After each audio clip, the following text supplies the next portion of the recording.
It's phase one, and there are some big ticket contests which are taking place. Number one, the chief ministerial face of the Mahagathbandhan, Tejashwi Yadav, is in the poll fray from the seat of Raghopur, and it's not an easy contest by any means for Tejashwi as well, where Raghopur is concerned.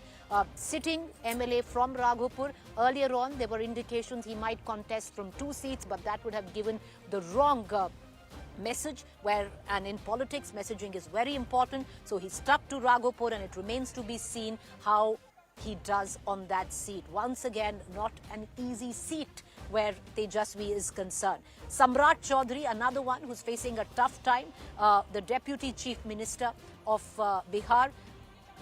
He is contesting from the seat of Tarapur.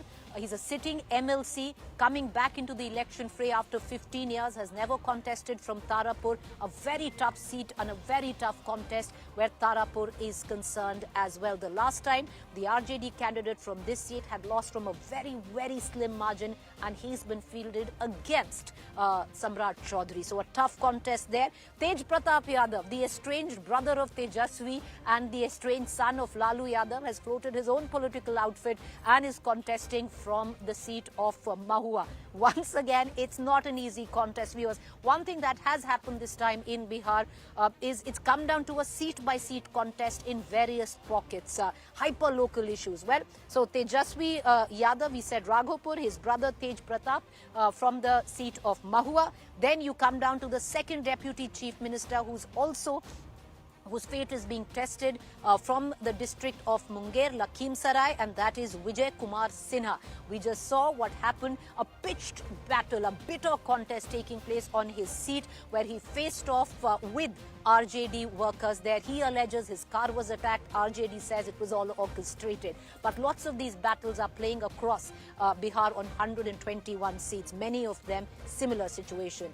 Lastly, the seat of Chhapra, Kesari Lal Yadav. Kesari is a Bhojpuri singer and has been fielded on an RJD ticket to reclaim what the RJD hopes will be Chhapra, where the original seat of Lalu Prasad, where he built his political muscle. So these are some of the big ticket contests. There's also Ali Nagar, where you have Maithili Thakur, who's on a BJP ticket, young girl, woman, a singer. Lots of other big, contests that are taking place. But some of the ones we just gave you there. All right, I'd like to cut across right now to our political panelists who are joining us this evening. Introducing to you Javed Ansari, senior journalist, Sajan Kumar, political analyst, Arti Jairat, senior journalist, Amitabh Tiwari, founder, Vote Vibe. I want to cut across to Amitabh Tiwari, someone I think who's traveled than most of us journalists on ground in Bihar. Right now, Amitabh, if you're looking at the voting percentage, the numbers that we have are at about 3 p.m., close to 54%. Healthy voting. It'll definitely cross what was the total voting percentage in 2020. How are you studying it? What are you gauging off it?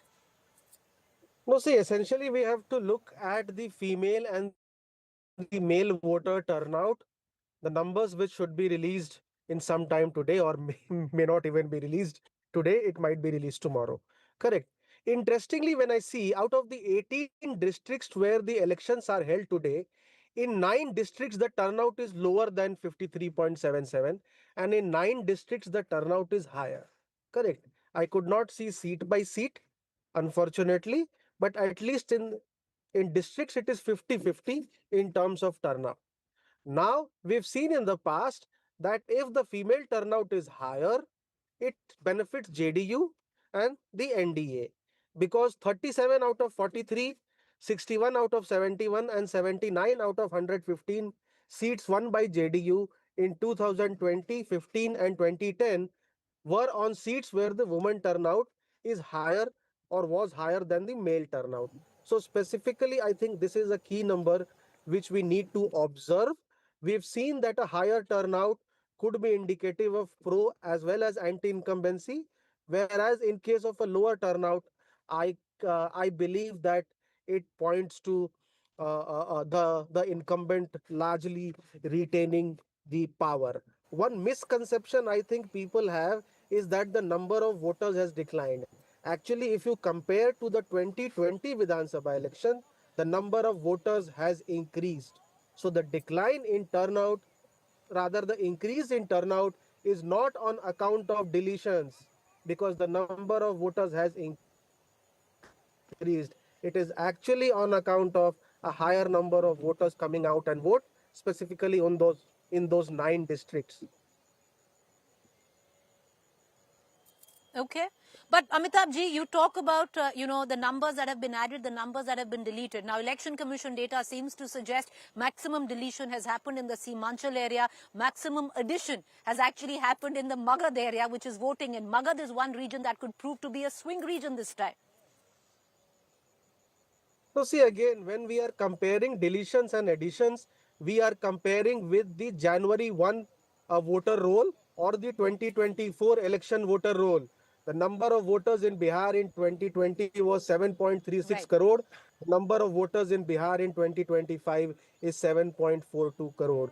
Only in 37 constituencies, the number of voters has declined, whereas in balance 206, the number of voters has actually increased compared to 2020, because 2020 is the base, not 2024 or Jan 1, 2025.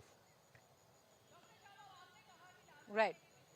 All right, Amitabh, before I cut across to our other guests, I just want to ask you one quick question. So many political analysts would have us believe that in Bihar, it doesn't work on the traditional stereotypes of psephology, that if the voting percentage is high, that means advantage incumbent. If it's low, that means advantage, if it's high means advantage opposition. If it's low, means advantage incumbent. You are suggesting it will all come down to how much the women have voted, and only then can we analyze the voting percentage data. Correct, sir?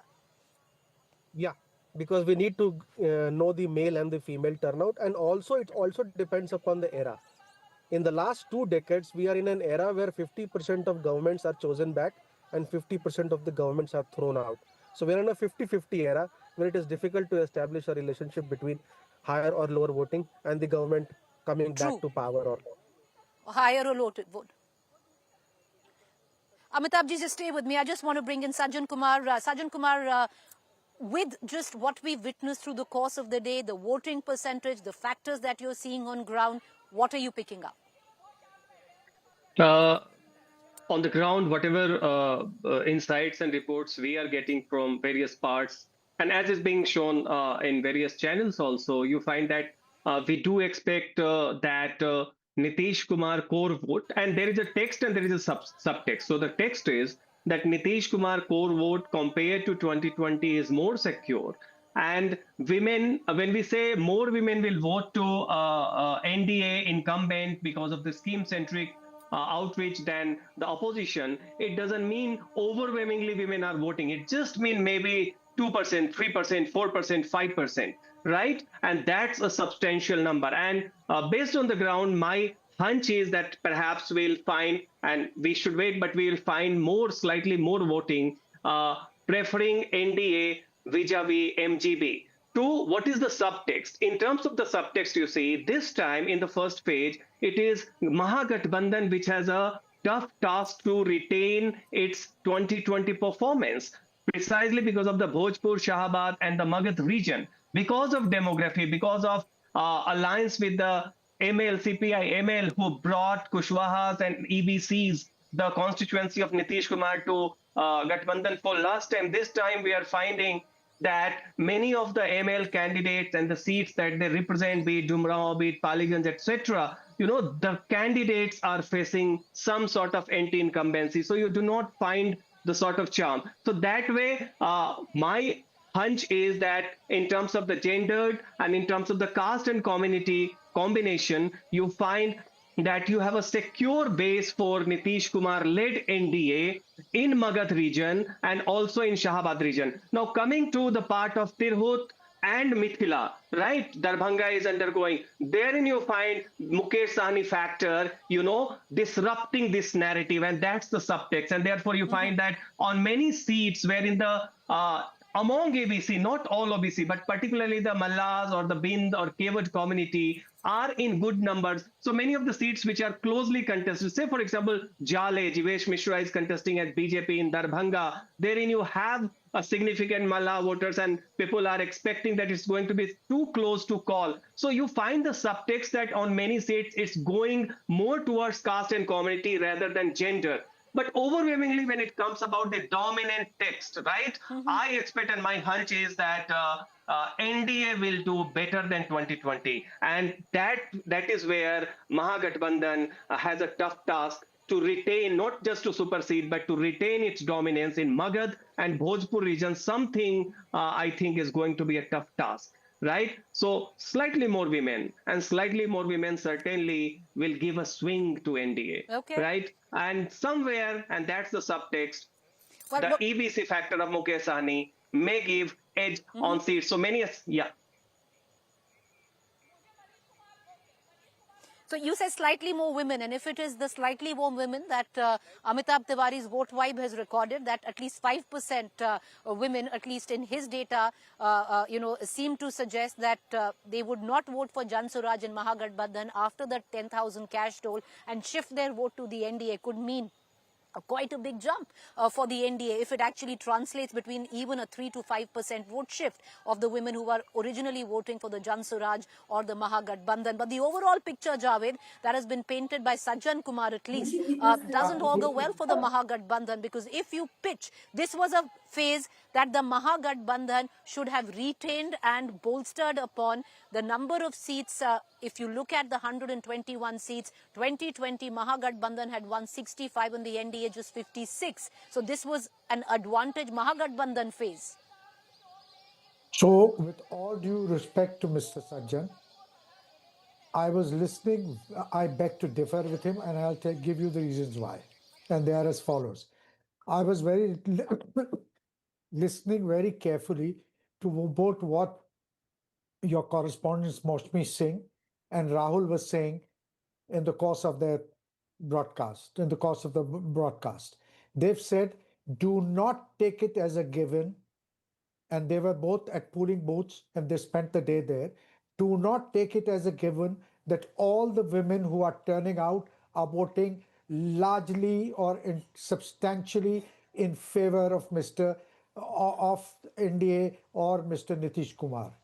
If that indeed holds true, and not just for the areas that these two seasoned reporters are reporting from, but also in the areas that will go to the polls in the next round, which is on the 11th. If that indeed holds true, if there is a slight slice in the women voters, which were the core of Mr. Nitish Kumar, then it could not be as smooth sailing as some people would have us believe. In that case, the NDA and Mr. Nitish Kumar will have a lot of thinking to do. All right. Okay. I want to quickly dip into the latest news break that is coming in right now where voter turnout is concerned. Fresh figures, viewers, coming in of 5 p.m. voter turnout. And I would think this is, at least in the first phase, Bihar has recorded electoral history. 5 p.m. onwards, 60.13% voter turnout has been recorded.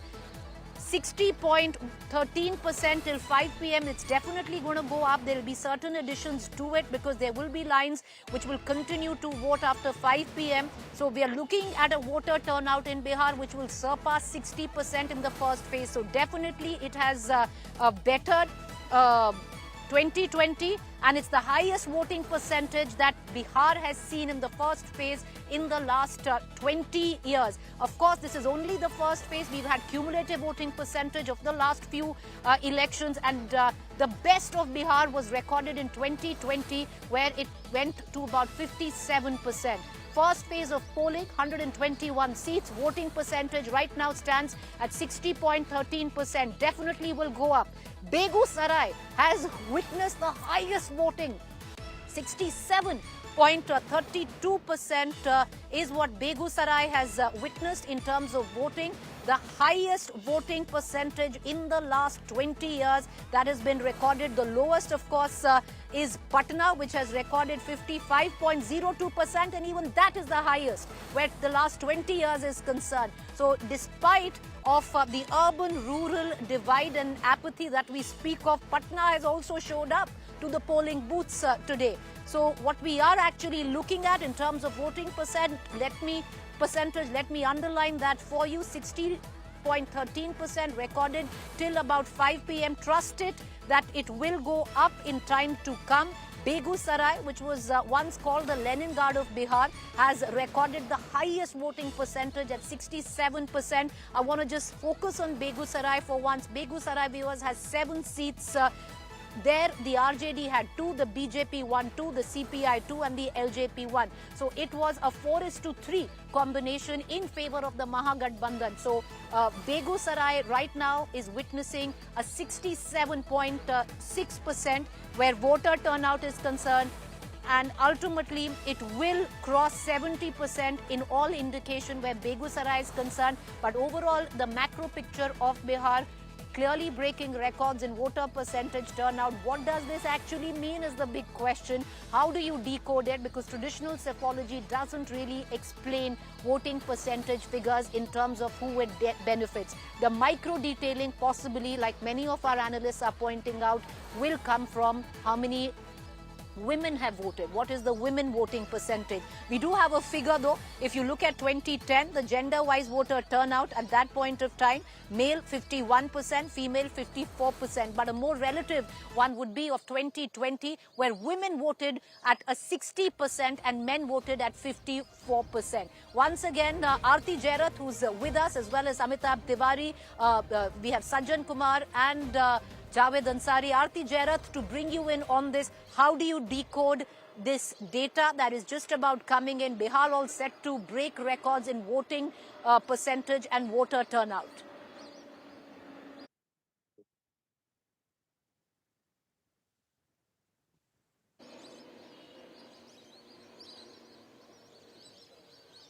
Aarti Jairath, can you hear me?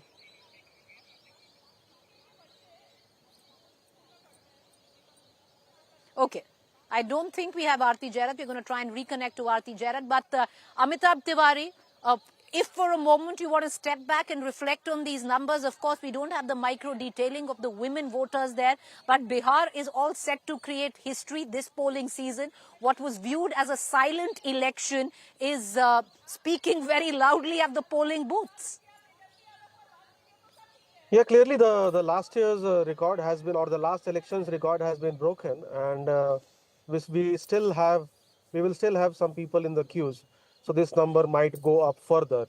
However, what is intriguing is that if I look at the districts again, Begusarai is higher than 60, Bhojpur is lower, Buxar is lower, Darbhanga is lower, 67.3%. Gopalganj is higher. Districts at 5 p.m. Darbhanga is lower than 60 point. Yes. Whatever. Gopalganj is higher, Khagadia is higher, Lakhisarai higher, Madhupura higher, Munger lower, Muzaffarpur higher, Nalanda lower, Patna lower, Saharsa higher, Samastipur higher, Saran higher, Shekhpura lower, Siwan lower, Vaishali lower. So you have 9 out of 18 districts exactly having a higher turnout and a lower turnout. So I think we will have to wait for the numbers, because this might reflect a nuanced kind of voting. Bhojpur, you recall Bhojpur last time had largely voted for the Mahagathbandhan. Munger was largely 50-50, and Saran zone, the Mahagathbandhan was leading.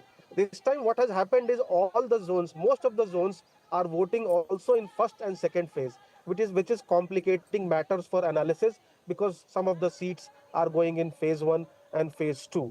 So I think we'll have to just wait and see how these numbers pan out, because it seems that easily on almost 35% to 50% of the seats, the turnout might have actually declined or is lower than the state turnout of 60% as of 5 p.m.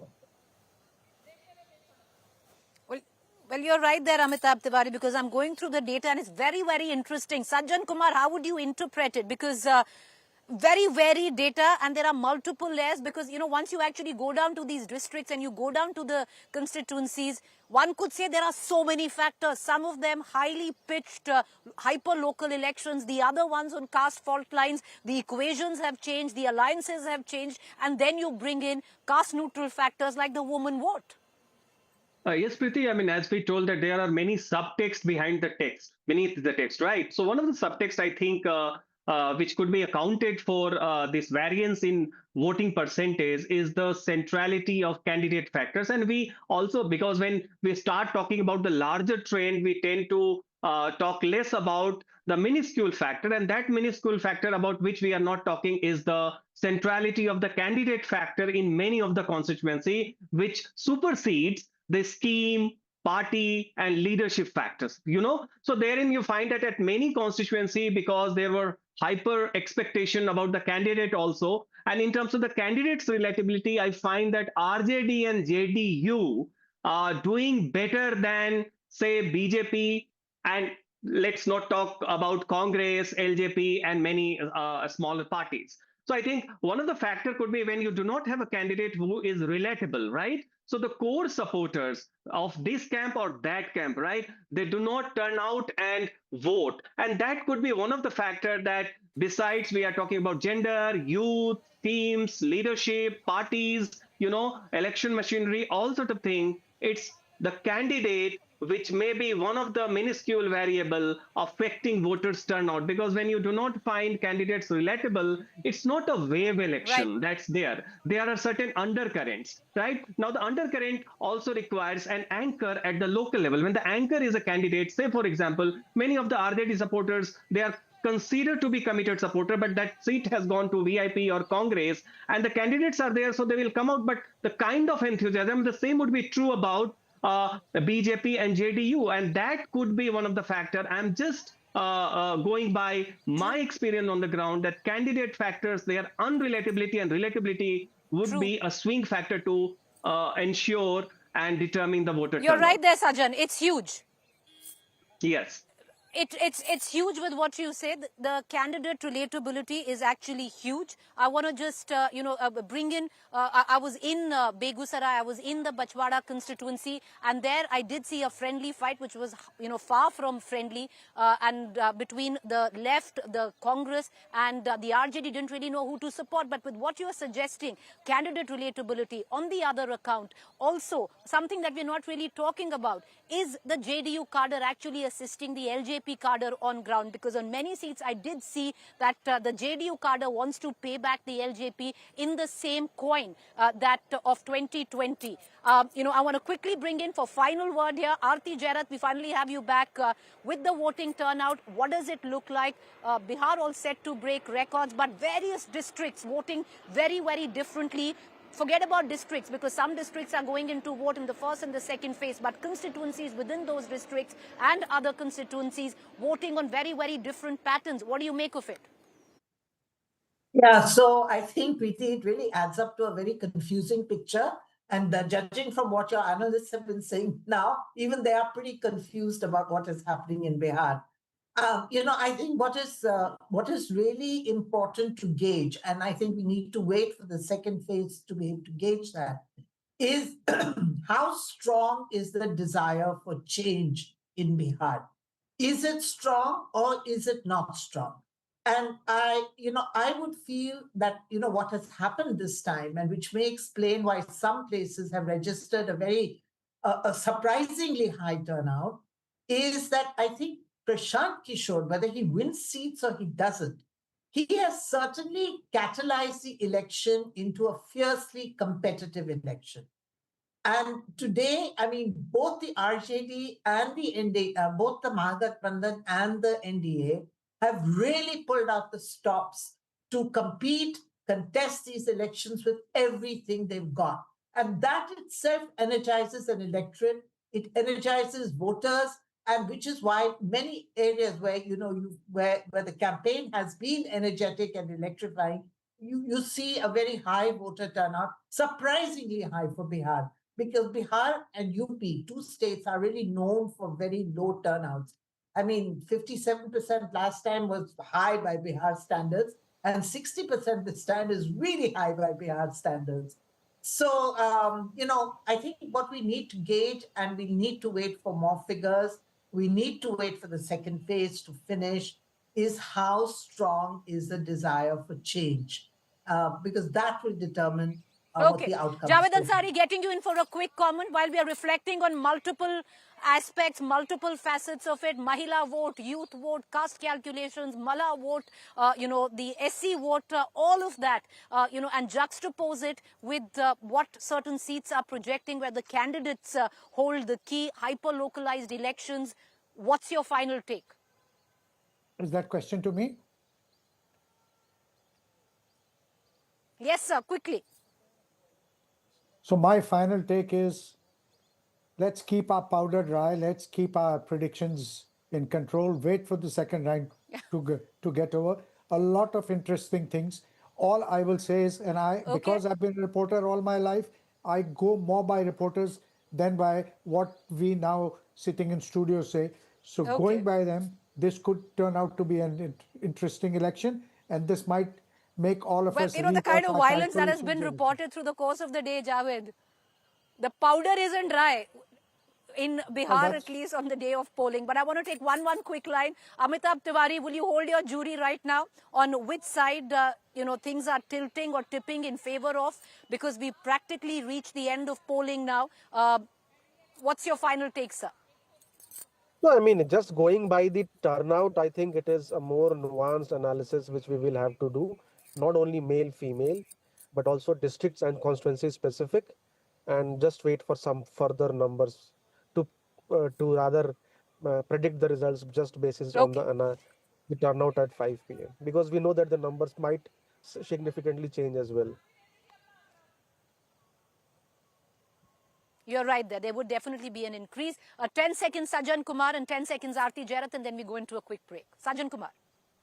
Yes, I mean, one question that I would like to engage with, that do people want Nitish out and Tejashwi in? I have not seen that sort of a momentum being there. So therefore, I think it's going to stay the way it's there. It's the undercurrent is for status quoism. Here and there, you may find some change. But overall, I do not see a surprise. All right, status quo. Undercurrent for status quo is what you're saying. Aarti Jairat. Well, I mean, I think the voting figures don't suggest an undercurrent for status quo. Although it's still early, we have to wait for the second phase. But the very fact that half the number of constituencies that have voted today have recorded a surprisingly high turnout suggests that it's not an undercurrent for status quo. It could be an undercurrent for change, or it could be an undercurrent in favor of the incumbent. But something I'm going to cut you short. We've run out of time, I'm told. But we're going to have all of you back on the show again. Thank you for joining us. So the voter percentage right now, viewers, has surpassed what has been recorded in Bihar in recent elections. We are going to leave it at that. What many of us thought on ground was a silent election. The voter has spoken very loudly at the ballot. Who does the ballot favor, the NDA or the Mahagathbandhan? We'll only know when that last vote is counted. For now, it's goodbye from me.